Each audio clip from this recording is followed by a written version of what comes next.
Depuis Démocrite, on savait qu'introduire du vide dans la matière revenait à admettre l'existence d'atomes. Les 4 lois de Boyle, de Charles, de Gay-Lussac et d'Avogadro, gouvernant l'état gazeux, démontraient l'existence bien tangible de ce vide. Par contre, les atomes, eux, restaient parfaitement invisibles, et donc peu de gens croyaient à ces chimères de l'esprit. La science s'était donc partagée entre partisans et adversaires des atomes. En 1860, un congrès tenta en vain de justifier l'existence des atomes en unifiant, au moyen d'une constante universelle, notée R, les 4 lois de l'état gazeux en une seule. Beaucoup restant sceptiques, on décida alors de mesurer la taille et la masse absolue des molécules faites d'atomes. Si un gaz est plein de vide, alors les molécules doivent s'agiter et se déplacer en ligne droite entre 2 chocs. Dès 1857, Clausius montre que vitesse et température sont liées et que l'air contient des molécules ayant des vitesses similaires à celles de balles de fusil.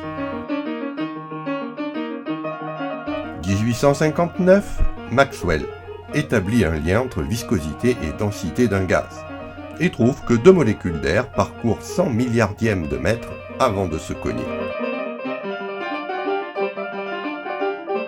1865, Loschmidt déduit le diamètre d'une molécule d'air à partir du libre parcours moyen et de l'idée que dans un liquide, les molécules doivent se toucher.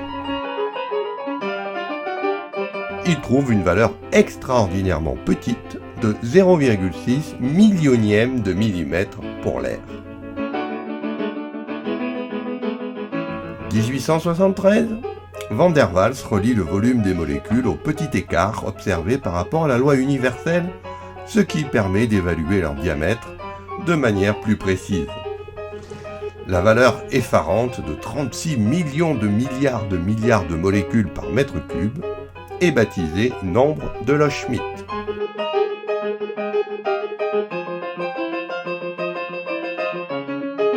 La même année, Boltzmann combine nombre de Loschmidt, volume molaire des gaz et constante universelle R, en un nombre extraordinairement petit ayant la dimension d'une entropie, variable conjuguée de la température via la notion d'énergie.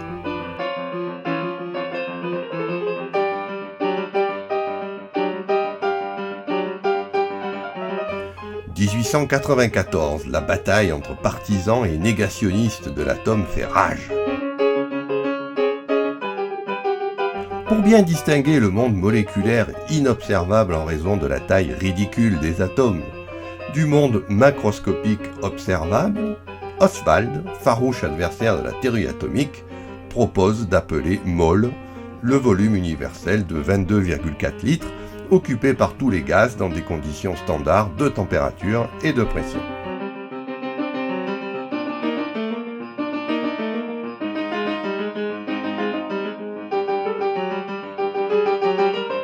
En 1899, Lord Rayleigh calcule le nombre de Loschmidt à partir de la visibilité d'un ciel clair. Si l'on ne peut toujours pas voir les molécules, au moins sait-on que sans elles, le ciel ne serait pas bleu.